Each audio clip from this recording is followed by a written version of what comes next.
Well, welcome to another episode of Tree Actions, the Human Forestry Podcast. And joining is my co-host, Tony Tressel, and with us today, all the way, I'm pretty sure in Ottawa or near Ottawa, is Astrid Nielsen. Welcome, Astrid. Thank you. Hello. From actually downtown Ottawa. Just a very, very urban living. Yeah.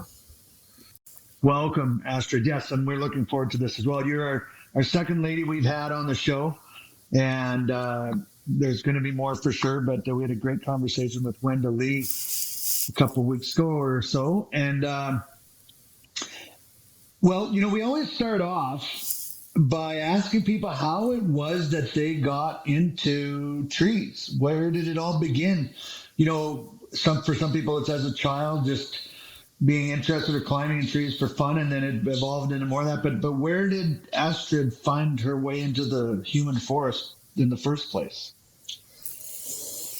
Oh boy, yeah. I guess in the end, I could say that I came to it sort of naturally because it's part of the family story. I come from a line of foresters. My father, as well as my grandfather on my mother's side, but that was sort of the, I think, roundabout way. I don't think I sort of thought as trees and forestry for a career early on. That's for sure.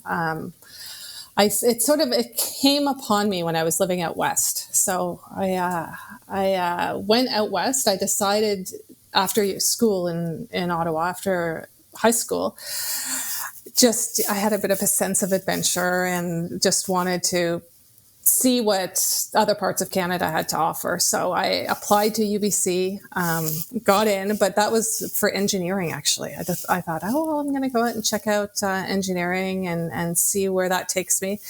So I got into UBC. It was all exciting. It was very exciting. Spent the summer in Banff, working, and then headed out to UBC. And it was a tough year. It was a tough year for me. And after that, I took a year off, and then I decided to try a different route. And I went into an environmental studies program to boost my marks, to try and get back into university. But I decided to go into this program offered at Langara College called Environmental Studies. This was also in Vancouver. And I still remember some of those courses. This was over 30 years ago, 1991. And one of the classes, we learned about climate change. And I was horrified when I heard the stories about what would happen back. And this was a long time ago when nobody had heard of climate change, really. And I remember coming back and telling my family about it. And they thought, wow, she's crazy. What's she talking about? And I was kind of freaked out about it. And I kind of turned into like this granola hippie who was worried about throwing anything out, became total vegetarian, really became conscious about my footprint on the planet. And so I guess that's a little bit where it started. But through this 1 year in this program, I thought, it's not really focused enough. And at this time, I don't know if you guys recall, but the Clayoquot Sound era and the old growth protests that were happening out in Vancouver at the time, it was actually a pretty exciting time to be there. And you'd hear people talking about trees everywhere you went. And I was just blown away at how much the general population knew about forests and trees. And I had kind of grown up with learning a little bit about trees through my dad, but I'd never really taken it that seriously. And here I was out west going, wow, yeah, this is actually really, really important stuff. And and people can relate. So I thought, okay, maybe this forestry is the way to go. So I got back into UBC, and finished my degree in forestry there, and it was great. Never regretted, never looked back with any regrets on that. So that's how it all began. Wow! So you spent time working in British Columbia then, and sometime out there in the working with trees?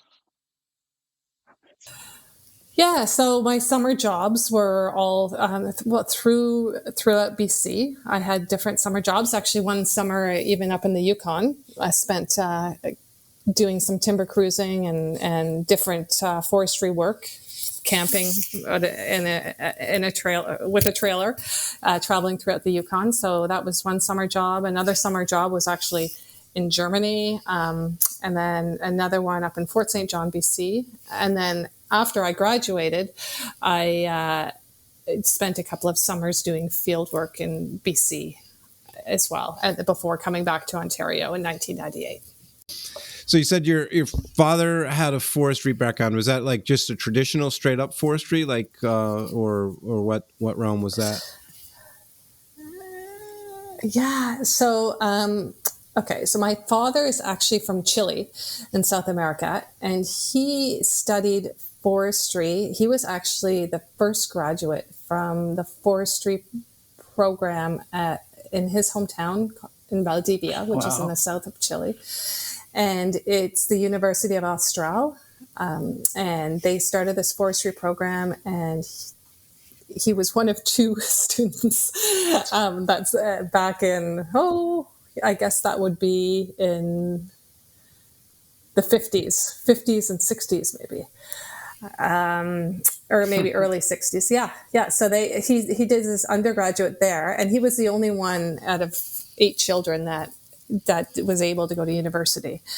And so he finished with that degree, and then he ended up going to Germany, and he did his PhD. He met my mother down in Chile, because this is kind of a long story. But my mother's father was the forester in Germany. And he actually, I know it's kind of confusing, but he had a 2-year work placement to actually teach at the University of Austral in Chile. So he went down with my mother. She went down to help him manage his life basically down there, kind of to look after him a little bit. And that's where she met my father. And he didn't know any Spanish. This was, back in the day where you'd be hired to go and do some work overseas. Knowing the language was, it was a bonus if you did, but it certainly wasn't always a requirement. So yeah, he went down for a couple of years and met my mom. My dad met my mom. He actually set them up because he met my father. He's like, "Oh, you have to meet my daughter," and the rest is history. So they went back to Germany after that, and he actually went back and he did his PhD. He was lucky enough to continue his studies, and he got his PhD from the University of Freiburg, just I guess within the Black Forest region or just outside of it in Germany. And then he got a job in Canada with the Forest Management Institute in 1968. Yeah, that's it. Literally, you're like, because basically forestry, silviculture as it was called, was started in Germany and then spread out from there. And then it wasn't until pretty much it was the late 1800s, very early 1900s, it didn't they started built more in Asheville here in the United States. And that silviculture, how you could actually care for a tree in a forest. So you're like 2 degrees removed from the very beginning of it all. That's fascinating. Yeah, my dad actually, his PhD was in forest mensuration, and he remembers and I don't remember the gentleman's name who basically invented the basal prism, which is such an important tool in forestry. And he invented that tool. He was a German fella, and my dad saw him speak. He still remembers when he came to Canada and gave a presentation. So, yeah, he's certainly he's been around. Is the basal prism, is that a technique, a tool, or I'm not familiar with that? Yeah, so it's this really cool tool, and all it is, it's a piece of glass essentially. Wow. And you use this little tool allows you to easily calculate the basal area of a forest stand. Wow. And that can be translated then to volume of the stand. And the basal area is if you cut all the trees in a forest at a height of 1.3 meters, Right. and you take the cross-sectional area and you add it up, that's a basal area. And so that translates to volume. So it's a really powerful tool in the sense that you can go into a forest quickly and you would do a sweep, what we call, with a prism. And you basically take the number of trees that are you hold it up to a tree. And if the tree is, it's hard to explain without drawing an image, but you can tell pretty quickly if the tree is in or out. Huh. And if it's in, you just tally the number of trees and you multiply that with your basal area factor, and you have the basal area of the stand, and you can estimate your volume for that with that. So rather than going out and doing fixed area plots, which take a lot of time and you making all those calculations. Yeah, it's a fascinating tool. Wow. So all that to say is, yeah, it's sort of the same era, from those forestry tools that my dad is sort of familiar with. I can't help but wonder if it has why we have cross-sectional area, like trunk formula method and tree appraisal, probably, its roots possibly, no doubt, have some connection back to that.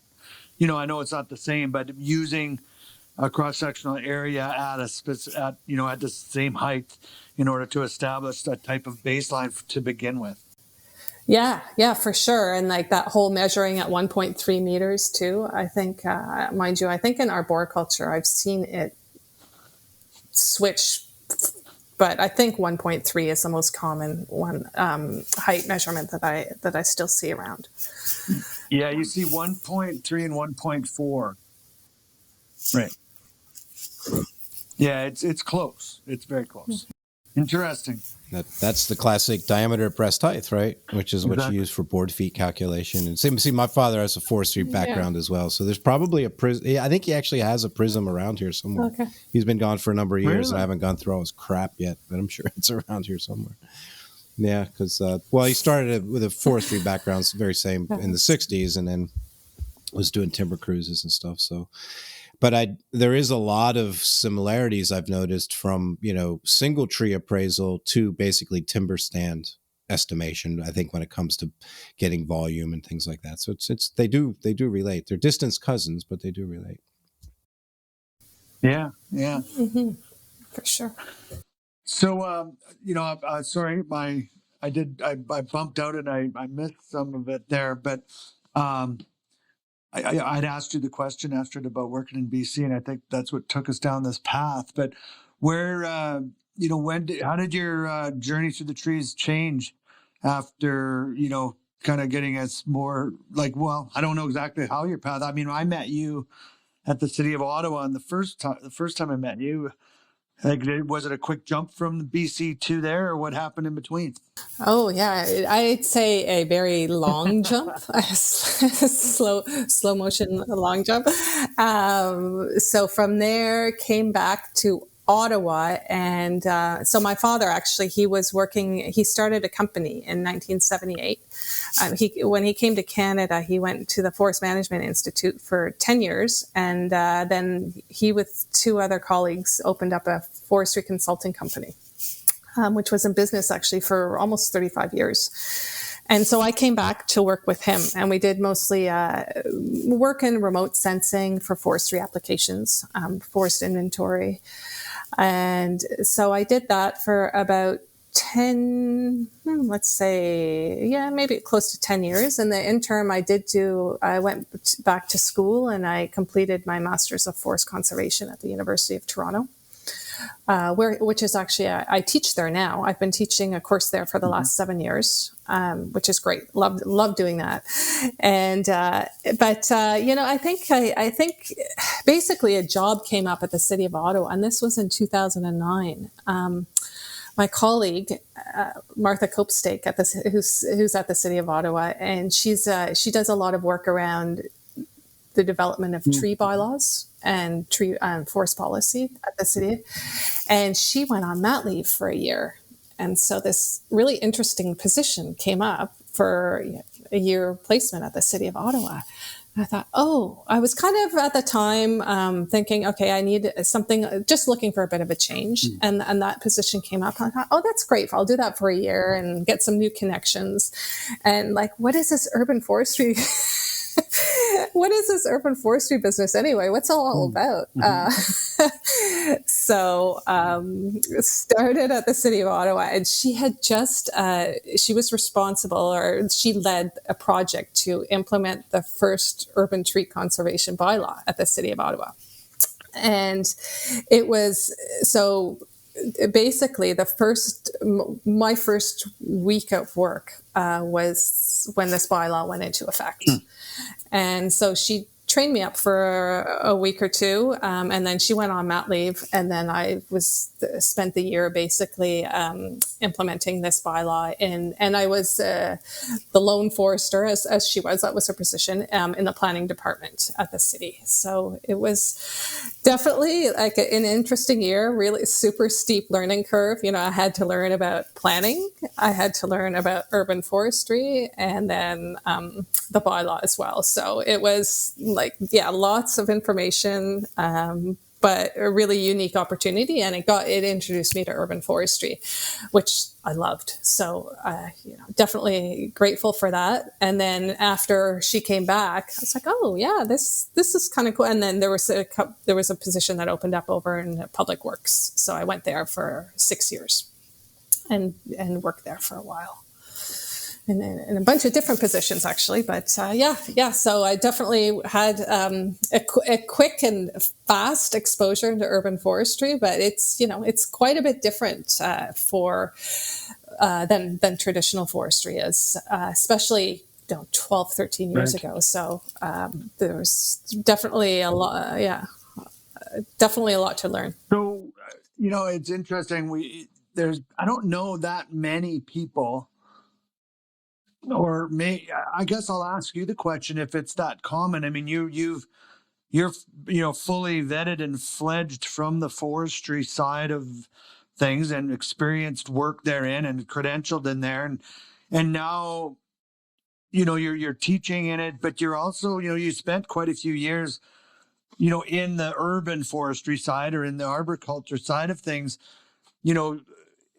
How has that been, and what is the difference? Like, what's it like versus, being in the forest versus the urban forest? And how do you, one last little thing, how do you feel about that term? Shiga would always laugh when he would hear that. He said urban forestry, he said he remembered being in a meeting back in the day, and he said that someone threw it out as a joke. We should call it urban forestry, because he said it's a bit of an oxymoron, the term itself, because forest and urban don't really make sense. But here you're an example of it, where you've come from the forest into the urban area, but yet you're dealing with trees. I'm curious how that's been for you, and I don't think it's that common of a journey, or is it?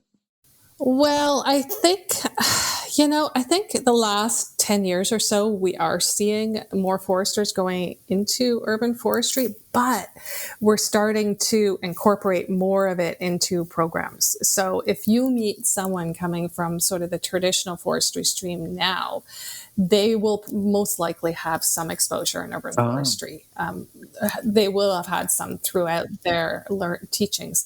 But my undergraduate, I never heard of, through my studies, I never heard of the term urban forestry, or even considered that there were even people working on trees in the urban area. I mean, certainly with regards to tree maintenance, perhaps, but not someone that was actually managing the urban forest resource.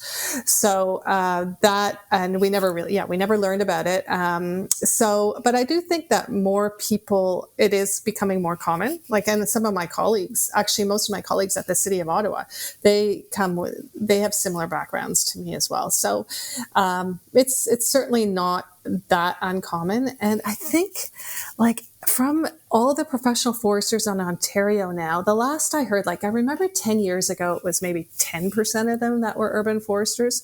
And I would hazard to guess that it's certainly higher now. I mean, I don't know what the percentage is, but my guess is it's higher now. And we know it's been growing, right? Like, there are jobs in urban forestry, and a lot more people want to stay in the cities. That's the reality. So, and the type of people. So this is kind of what's interesting is, so I've been teaching this course for 7 years at U of T. It's the Urban Forestry Field Course. That's part of the Masters of Forest Conservation program that they have. And through just the 7 years that I've been there, I've noticed, like, this is all anecdotal. U of T would have, better numbers and for you on this, but basically what I've been seeing is more people from urban areas coming in and doing the course. So, which is kind of cool, because we really need people in cities to be able to relate to other people in cities, to recognize, to help get the message out there that trees are really important and trees are cool, and to get more people interested in trees. So I've seen that change. I don't know if that answers any of your question. I think I just sort of rambled on about that, but I think, I think, yeah, it's changing. I'm, and with arboriculture too, more people are interested in becoming arborists from different kinds of backgrounds. That's what I'm seeing. I think my guess, like, I wonder, I'd be curious to see what you guys thought about that, but it's not just the tree workers out there that are interested in becoming arborists. It's people doing all sorts of different work on trees, and maybe not necessarily people who have ever climbed trees before becoming arborists. Right. Well, is that something that so I think that's something that people think about? They think about arborists. Often it's associated with climbing, but certainly, sometimes with pruning and removal. But I think the term or the definition or the scope of what an arborist does has been expanded. I mean, there always was plant healthcare, but certainly within the urban forest management, of managing it as a resource is something. I don't know exactly when it all started, but I think it is relatively new within the scheme of things, as far as municipal development. You said something that piqued my curiosity. You said people from the urban areas are coming to take urban forestry or coming into forestry. Would you say that the people that were to enter the school or decide to enter the field were more rural or forest type people, or what did you mean by that? I found that an interesting comment you made. Yeah. My undergrad, basically, so I graduated in 1996, and out of 70 people in my graduating class, 10% were women. And I would say, like, most of them came from smaller towns throughout BC. Oh, wow. A large majority. Wow. Most of them. Yeah. And it's just different now. I think people from the urban centers, and that's because of the growth in urban forestry is what I see. That's my theory, is that growth in urban forestry is really getting more people interested in trees, and all different areas of trees. There's just so much you can go into. You can go into GIS, you can go into healthcare, pest management, right. Not healthcare, but manage tree health, tree health, forest health. Oh boy, the list goes on, and there's just so many options available for people today if they're interested in working in the outdoors. Interesting. So, what do you find? Obviously you chose this career and it's in your family lineage. You were kind of maybe destined for it, you could say, but you obviously must enjoy it nonetheless. What is it about working with trees that you find rewarding? Like, about Is it the trees? Is it the work? Or, is it a combination? Yeah, I love being outdoors. Like I would say in life, the holidays that involve being in the outdoors are the ones I've always enjoyed the most. Any sort of trip that I've done that is, let's say, a canoe trip or a hiking trip, I just remember them really well, and those are just the highlights for me. I just love being out there. There's something about you feel strong. I feel strong when I'm out in the woods. I feel independent. And it's healthy. I feel like I'm giving myself like sort of a healthy dose of vitamins when I'm out in the woods, and it's just good for the soul. So I like that aspect of it a lot. Yeah, and I think I felt that as soon as I started doing field work, I realized, wow, this is really amazing just to be able to be outside and work at the same time. And the number of times I've counted, or I've said the term, oh, I love this job when I'm outside is, it's a lot. Right. So I think I feel often really, really grateful when I'm out in the woods, and I'm there for work. And that could be any sort of field work in the city as well. Right. It doesn't have to always be in the woods. Okay. So I just feel really grateful. I'm like, this is the job to have, man. Like, we're getting paid to do this, so it's great. I mean, of course you have crappy days, but I'm sort of lucky enough right now in my career that I can plan my field days out for the most part to make them coincide with the nice sunny days. So that's pretty sweet for me right now. Yeah. When you can control the weather, yeah. you've really made it in the shade, and that's one way to do it is schedule when you can get in it. We talk about this concept, of human forestry and the human forest, and I when you were talking about being out in the trees and getting a dose of vitamins and feeling, I wanted to ask you how much of that do you think has been imparted to you because of the old growth in your human forest, like your parents and the connection there? Like, did you learn how to do this, or was it imparted from them, through their root systems into your root system, by being connected? Or how is that, like, how do you think you got there? Was it just in you, or did you learn it, or did it grow? I think initially I found it through my own path. Yeah. And then it connected through my family path. So we've got a piece of property. It was in the family, and then my dad bought it off my uncle. So basically, it's in our family now. A piece of property about an hour and a half north of Ottawa, where we spend a lot of time. We're actually tapping trees up there right now, and the sap is flowing like crazy today. Wow, nice. And so we spend a lot. Yeah, it's awesome. And we spend a lot of time up there, and more so sort of the last 10 years, I think, than ever before in my life. And so that connection is definitely becoming stronger for me, with that tie to the land and tie to the family for me. So I would say that initially I found the path on my own, but since then the connection has developed within my family as well. So just as an example, like my dad and I, my mother and my dad, for the last 30 years, they were always looking for chanterelle mushrooms.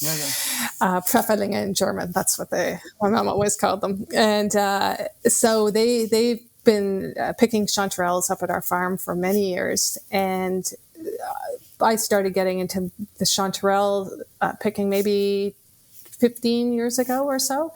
And since then, grown to learn more mushrooms and pick more mushrooms and eat more mushrooms. And so it's become a bit of a ritual for my father and I to go out mushroom hunting together, and my sister as well. And and I forgot to mention my brother is actually a forester as well. So we all spend a lot of time up there. So we make maple syrup. I don't hunt, but the rest of my family does hunt up at the farm. Right. So we've got that connection to the land as well. So that connection, I think, runs pretty deep for us here as part of our family custom. Interesting. We end up invariably talking a little bit about, not only our connections that we have with others, but how have you ever felt, or do you ever draw parallels to trees in your own personal life, like as a person, or think of people, or see similarities, like from how trees live and grow and interact? And does it help you, or do you think it's helped you or influenced in the way that you are as a person in interacting with people? And do you ever draw any parallels to that, or do you have any thoughts on that? If there's any lessons to be had of how trees interact with one another and how humans should? Oh, you mean like within a forest setting, how trees interact with one another versus? Yeah, just, I guess it's being a bit anthropomorphic and thinking, how do trees, is there lessons we can learn about trees? You mentioned, global warming and so on, like even in the stewardship of the planet, is there examples in the forest and how trees live for us to follow? And have you ever thought of that, or does that resonate with you, that concept? Well, I think the whole concept I think what we're all missing, or not we're all missing, what many of us are missing in society is that link to nature. And I can't, obviously trees are out in nature and they're a part of it. And I wish that we as humans could be more a part of nature and understand and relate to nature a little bit better. And as soon as people do start to develop that link, then there's a better chance that they'll become stewards of the forest and take better care and be more concerned about the planet and their footprint on it. So I certainly think the forest and the trees have lessons for us. Absolutely. To slow down and pay attention to them, I think is one of the key lessons that they could give us. And I think we all need to do that a little bit. Yeah. I think through COVID too, we hear this often, and it was certainly the case for me, is just to appreciate, and I think it's a part of getting older as well. I don't know if you guys feel this, but it's a smaller things, right? Like I love to travel, and I've traveled a lot in my life, and I still do like to travel for sure. But I don't feel the need to fly somewhere far away to experience something big and amazing, because there are lots of amazing things in my own backyard here that I've yet to experience and explore. And I think COVID taught me that a little bit more, sort of reinforced that a little bit more. So and back to our own property and going up to our own woodlot here, just appreciating that more. And there's lots to discover there that I don't know. So that link is so important. And what I find super exciting though is that I think that that link is happening. We certainly, we have a long way to go before we strengthen it to the point where I think that as a society, we're better linked to nature. But I'm pretty excited about so many initiatives that I'm seeing out there right now around forest stewardship. To me, that's ultimately what's going to change this planet. And it's gives me the greatest hope is to see these links to these stewardship activities starting in neighborhoods across Canada. And I think I think it would be safe to say the world, whether it's restoration of a tiny plot of land or growing, encouraging gardens, community gardens, or people sort of ripping up their grass and planting maybe clover or native species. So those initiatives, they're all small, but I think these grassroots initiatives are really going to be the change and make the change. You mentioned earlier, that if people could, I think you used the term "learn to connect," or if they could begin to understand, the forest experience. What do you? How do you explain that, like that, for yourself? How do you explain what it is about the forest or about trees what are you talking about when you say that? And then how would you or recommend, or what would you say to someone that to suggest how they might go about, experiencing what you experience? Like, how could you help someone experience that? What would you say to them to find that? I think part of it is understanding the impact that we have, that as a society have had historically. So when you look at when you're driving through the country and you kind of start to understand at a like the settled landscapes that we drive past all the all the time throughout Canada. So much of the landscapes they're settled landscapes, and they have a history. They have a history for centuries of often it's not the best history in terms of what we've done to the land, and just sort of, I think when people start to understand and comprehend that this entire landscape used to be forested or wetlands, or just understanding that what it used to be, I think that starts what I see. A light bulb often will go off in people's head and say, "Oh, wow, yeah!" Like just recognizing that it hasn't always looked this way, and I think that's sort of the beginning of what people start to hang on to and can connect with, and then and so kind of understanding the impacts of society, and then our own impacts too. That's the starting point, and then from there, really just being out in the woods, I think, is really important. And whether it be, walks in the woods, or however, everybody's different, whether it's going to be foraging for plants or mushrooms, or whether it's going on a hiking trip, a canoe trip, any of those, anything, just being out there is a way to really connect. I like what you said about the history.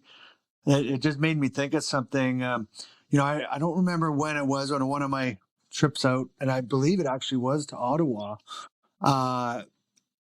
Someone mentioned about the land, like the Ottawa, or the St. Lawrence Valley, particularly that whole region, all the way out to, right out to the Gaspé, right into Montreal to where it comes into Thousand Islands. Like that whole region was quite densely forested, going back to what 200 years, I guess you could say, or maybe previous to that, it was very densely forested with white pine. Is that correct? Absolutely, yeah, and big white pine too. We always just think big trees out west, but there were huge white pines throughout Ontario. I remember I was doing a program in Kitchener, and they had a large white pine and I'm talking BC size. It was massive, and it had been getting encroached upon by road development, and the road had been expanded once more, and it was starting to tip, and it was well over 100. It was probably 130 to 140 feet tall, and I would say easy a meter, more than a meter in diameter at the base. Like it was, and I remember the guys, it came up as a tree for the project for the course because their bucket didn't reach the first branch. And there was no other tree. They'd never encountered this before, where the bucket the full extension wouldn't reach the lowest limb. And then it was leaning so heavy, they were a little nervous about climbing it. And, we ended up, and it did need to be removed because it was clearly uprooting, and it was going to go down eventually. It was still alive, but it was going to take down some significant power lines in the midst of this process. But unfortunately, we did have to remove it. But it just struck me how none of them had ever seen it. And I was going, man, that's I think when I realized, and someone said, well, this used to be all full of it. And that's an example of what you're talking about. And, obviously we can't go back and bring it all back, but an awareness of that. And, the lack of attention to that used to be, in the name of progress, I'd like to think that we're past that, but, awareness and education is really a key to making that happen. I think, we had Professor Pricklethorne on the show a couple weeks ago, and that's a lot of what he's trying to do through young people, sharing the benefits of trees so people from a young age can start to benefit from that or recognize that. Yeah, for sure. It's the young kids. We have to, get them to appreciate nature, and that's a tough one. There's so much work that so many good people are trying to do. Yeah, Professor Pricklethorne's a great example of that, and I can name many others, colleagues that are going out and talking to children in schools and really just trying to get young kids educated about trees and nature. So there's lots of that going on, but it's a tough one because they've got so much competition with this fast world of the internet and phones. There's a lot of trees have a pretty tough competition out there right now in terms of attention spans, right? So trying to, So it's a tough one, but at least, at least there's a lot of people who are trying really hard. And I think a lot of teachers try to incorporate teachings about nature into their programs. So hopefully that push continues because we really need it. And those young kids really, it's not that they need to learn about it. I think that it's more that they deserve to learn about it. They deserve to have that connection because really, you don't meet a kid that doesn't want to be out in the forest.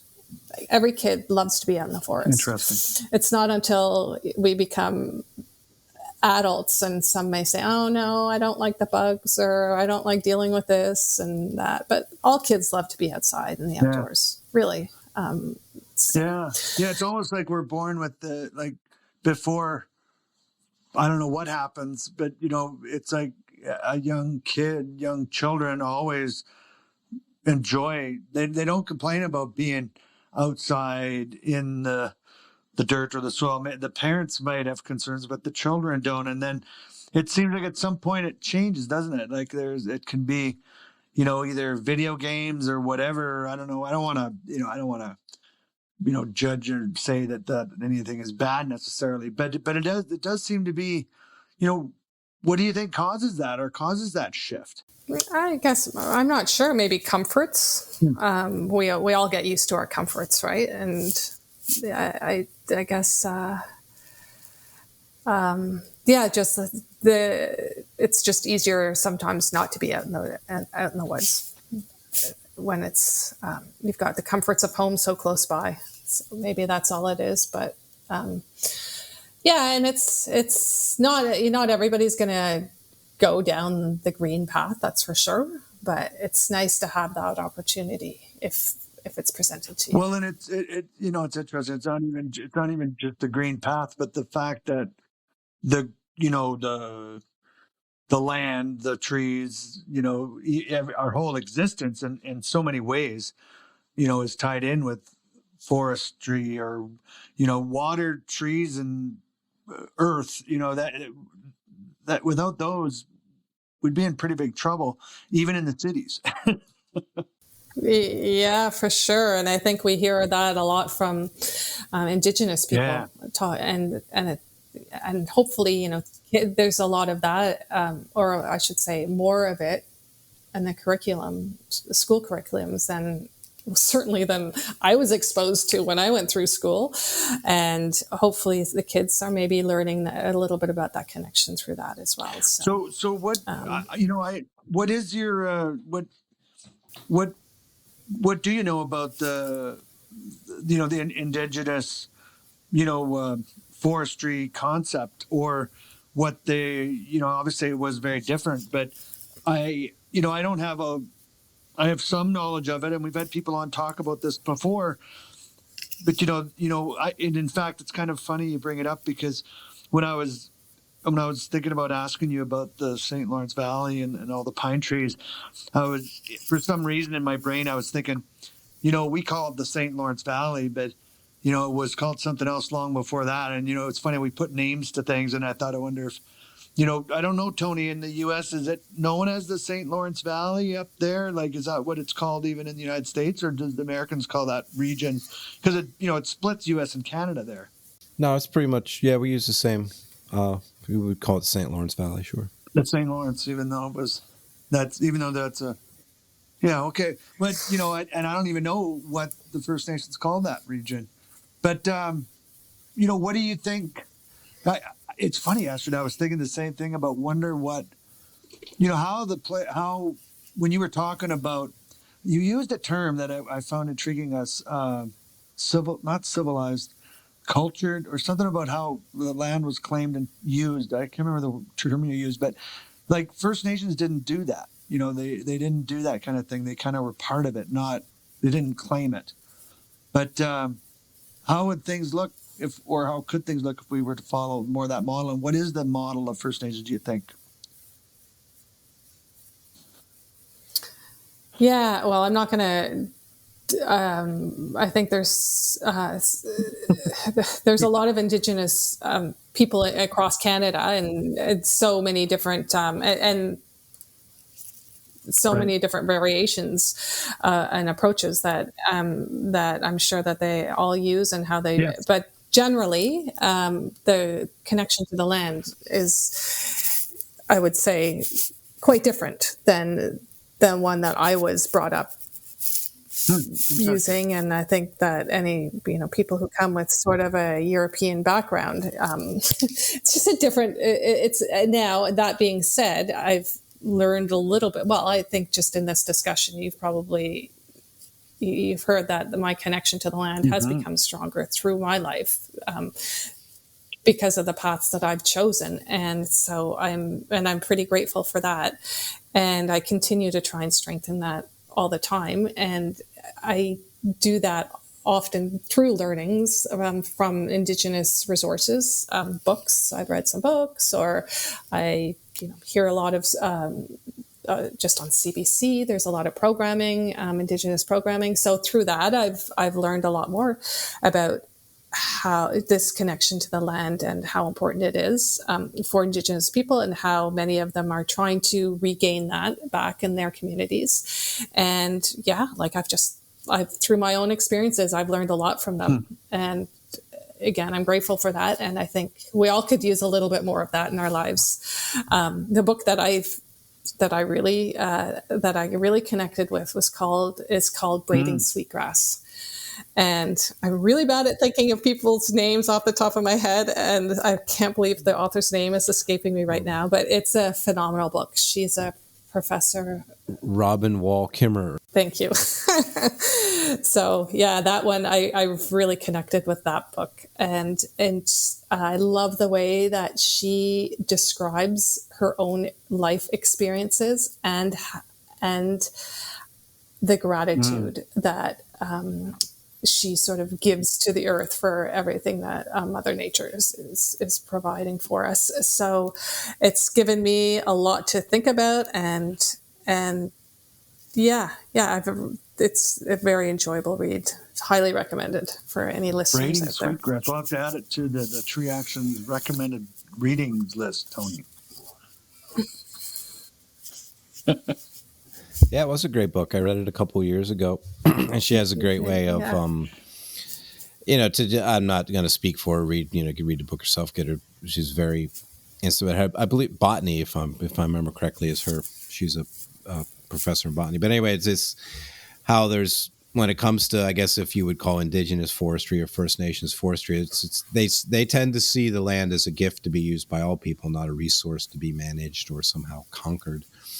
And then there's really good instances in there where it's, the forest is also sort of a almost like a marker, like it's almost like an encyclopedia of time that's gone by, and that you can really kind of gauge, the people that live within the forest and their cultural development through the forest's cultural development. It was I highly recommend that one. Yeah, you can judge the you can well, not judge, but determine a lot of a civilization by the condition of its forest or forests.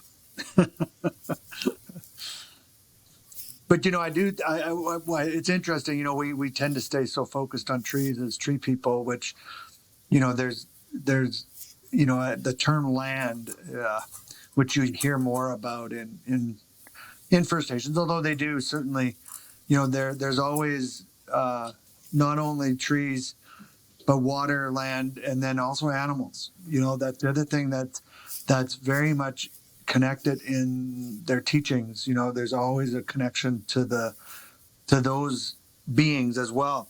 That the creatures of the forest or of the landscape, not just the landscape. And as I have to, it's just making me give pause to that side of it, because it's the home of more than the home for so many things, right? The forest and the land. Yeah, absolutely. We're just a small piece of the puzzle, but we've somehow made ourselves a lot. We've taken more than our share. Yeah. It's a tough one, actually. I often say, I wish I could. Like, sometimes when I'm walking through the forest, I wish I knew less. I wish I could just turn it off and just appreciate it for what it is. And I wish that I couldn't see that beech bark disease or the emerald ash borer or the Dutch elm disease. I wish I could just turn it all off and enjoy. And so that's my one wish. And I actually do find that if I'm out with a group of friends doing something fun like a canoe trip, then I can turn it off a little bit more, and I don't notice all these things that maybe an untrained eye wouldn't notice. But sometimes I do find it a little bit difficult. It's fascinating. It's fascinating you say that, because that was the one thing that if I don't know if you ever did get to meet Dr. Shigo or ever heard him speak, but I got to spend a lot of time with him, and I got to know him really well. And he loved to go walking in the forest. He absolutely loved going in the forest, and he'd always have his camera, and he'd take a picture of every single mushroom he saw, because he was a mycologist. So it was all about mushrooms.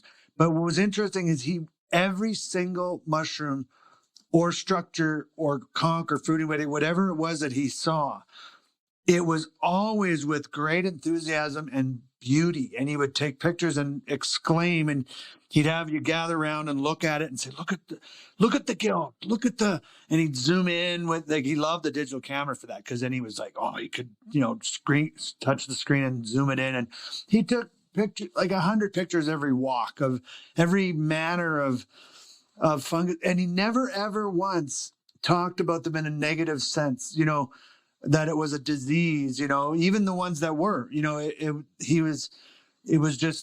were just part of things, And I remember him talking one time about how no one organism will ever be allowed more than its fair share.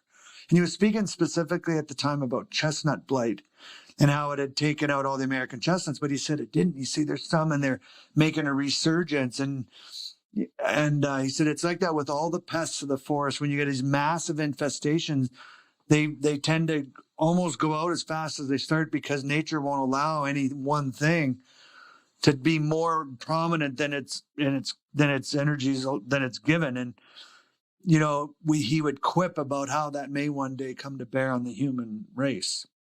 Oh, I love that. And I think that I've certainly I know I just sounded pretty negative about recognizing all those different diseases, and but I certainly there's just so much beauty to be seen and to experience that I love that, and being able to just get so excited every time you find a new mushroom, and being in awe about finding an animal track you're unsure about, or there's just so much to explore and to see. So that's exciting, and you need to hang on to those discoveries, because that's what keeps you going, and definitely can get you past seeing some of the negative stuff that we see on a regular basis too. So I love that perspective, actually. And I remember seeing a presentation by a wildlife expert here in Ottawa a couple of years ago, and I loved his approach. It was sort of similar in that he spoke about all species in the same light, never mentioned the term invasive species or introduced species. He took pictures of wildlife, whether they were native or not. So I love that approach and really appreciated that. So I certainly, thanks for that. And it's a good reminder that there's just still so much beauty out there. And always will be, right? It is there's an example of, Shigo's, mycorrhizae or mycelium still infecting us and others, because, it's again, that analogy of human forestry, but, and how we're all connected in some little weird way, but it really is a choice. That's one part of it that we have the ability to choose. You could say you're having, how's your day going? And you could say not bad, or you could say pretty good. And it may seem subtle, but do you tend to look for the positives first? And I'm not making any judgment on you, Astrid, whatsoever. I wasn't even suggesting that, and if anything, I related to your comment about, unlearning. I really liked what you said about, I wish I didn't know what I knew, because you see things that are defects, like it's an inclusion or it's a cavity. Oh, that tree, but it's like, you know what? That doesn't matter. It's just part of nature, and it's okay. But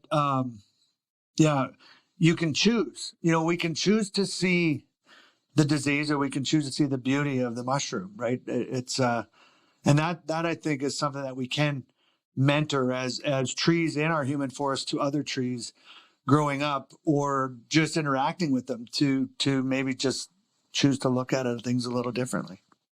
Totally. And I love the example you just used of the term defect. So when I prepare a lot of arborist reports, and I'm trying to move away from certain terms. In fact, I've never used the term defect.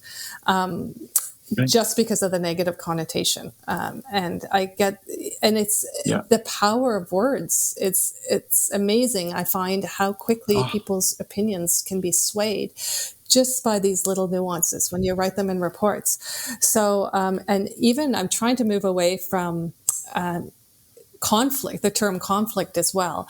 So the tree is in conflict with a proposed driveway. And I'm trying to figure out better ways to word that, because the tree is already there and the driveway is being proposed. So it's almost sounding like you're blaming the tree for being there.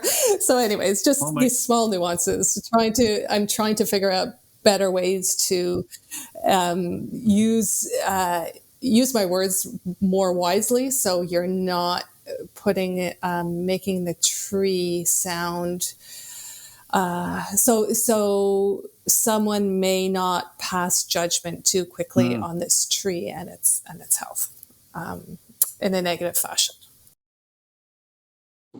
Yeah, I had a Buddhist teacher in Thailand who I remember one of the lessons we talked about was language and words, and how we need it, obviously, like Shigo would say, without defining our terms and or not without the ability to communicate, our life can be pretty grim, and especially if we don't know what things mean. But my Buddhist teacher said it's almost a complete disservice, because how can you describe some things? How can a word like sky or tree even begin to describe the organism or what it is. Like he would say, imagine if you were blind, or you never had seen the world, like you never had actually seen, just look out your window and look at whatever you're looking at, the scene that you're seeing. You never had seen it before in your life, and all of a sudden you see trees and grass and sky and clouds and birds. And how would you ever begin to describe what they are with the words I just used? The words I just used could never describe the beauty and the amazement of nature, or just the things around us. And he said, so they can be so limiting or so confining, or like you say, lead people, because they're left for our own interpretation. Whatever our experience, our lenses that are attached to that term formulate what our thoughts will be around it, even though whoever used the term in the report, like you're writing, you never meant that term to be taken in that way. But it's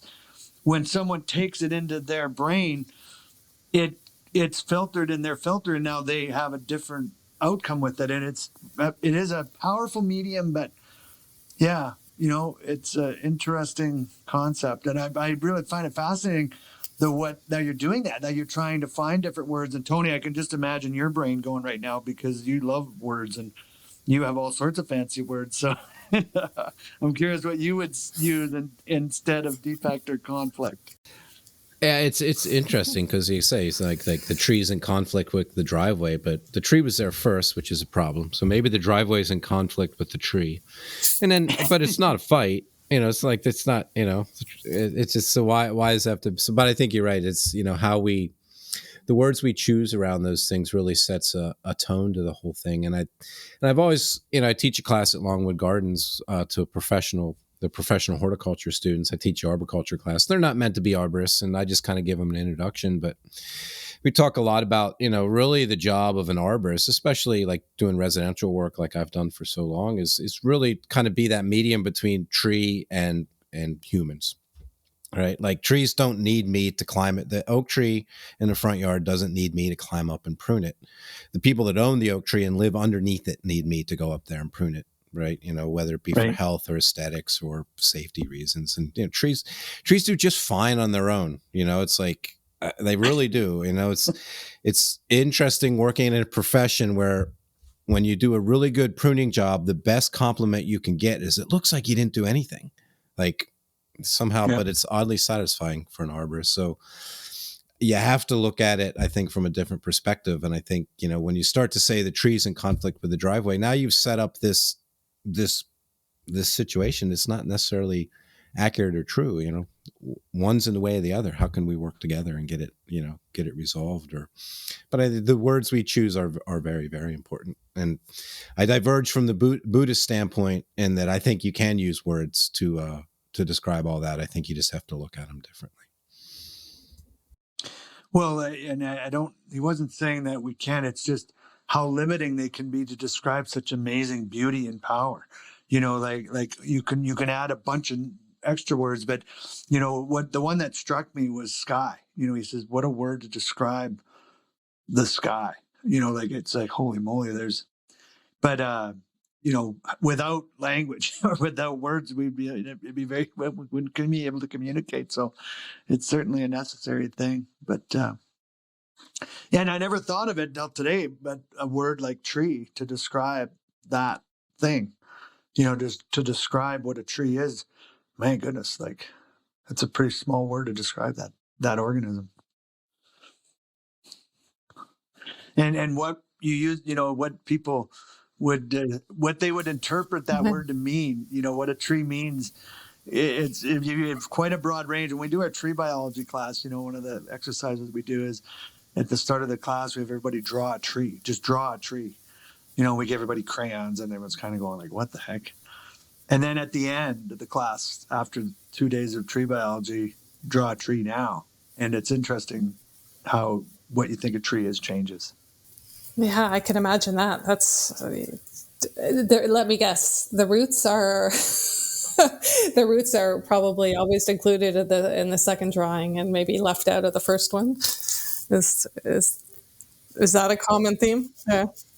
It's really interesting. Some people draw nests, a branch with a nest on it, right? More, Some people just draw a shape. Yeah. But when the second drawing, there's a bit more detail and more nests. Interestingly enough, more cavities. But it's quite random. Yeah, it's really interesting. It's just. I think that's why we have art. I think that's why we have to have art. That's because, really neat. it's getting back to this whole word limitation. If all we had was words, they just aren't enough. That's why we sing and dance, and why we have music, and why we draw, and why we have art. That the arts are part of the way we communicate the beauty and magnitude of the world around us. I think is why we have them.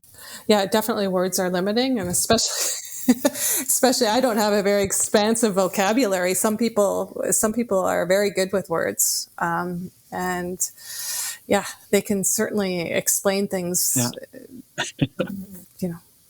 very well. Well, this is what happens, Astrid, when we have when tree actions as such is unorganized, and we just kind of leave the conversation to go to where it goes. It's really a joy and a pleasure, and I don't know where we're at, Tony. We're probably getting close to our. We find, Astrid, around it's just over an hour. We typically it just kind of reach this point where. I don't know. I swear the clock's like this 60-minute clock thing. It seems like we're on a 70-minute cycle or something. But I've just really enjoyed chatting with you, and it's been fascinating listening to your perspective. And I've loved that we have a forester on, and I'm sure we'll have more about it. You're, I think, the first, or at least the first forester that it's admitted to us that they're a forester. But I'm pretty sure you're the first forester that we've had on the show.